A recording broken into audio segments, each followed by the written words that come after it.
Where did we start to lose our way? I look at America and think it was a place where family was really celebrated, and the core of family really is children, the next generation in so many ways. Where did it start to go wrong in your view? This is a question for somebody else.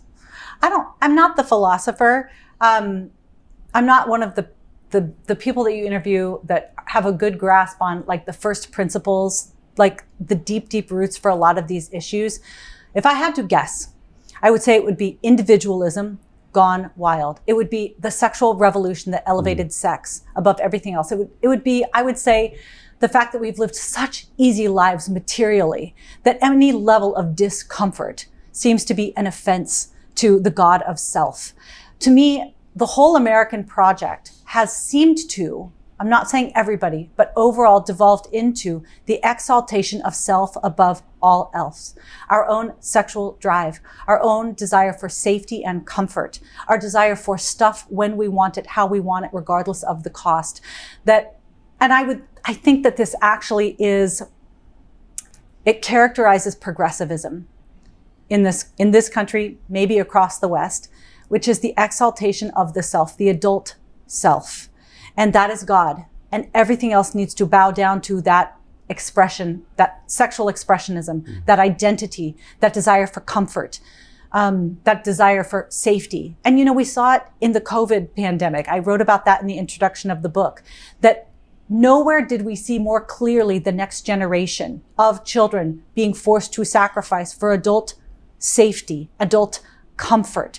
Children who were forced to wear masks and stay out of school for years, to not be able to have the kind of social connection that they desperately need for fundamental aspects of their early childhood development. Why?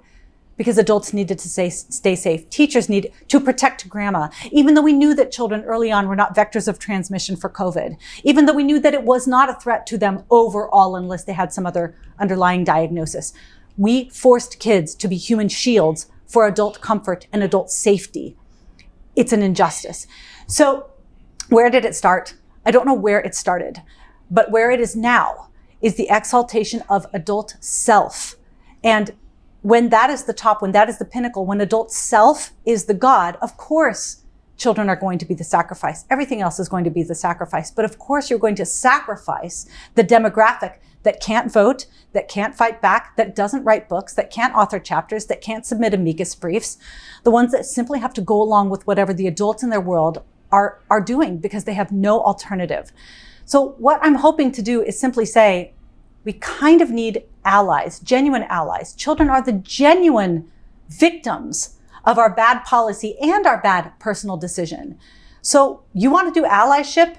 Do allyship. But do it with the demographic that genuinely needs your protection. And in 100% of cases, it's kids.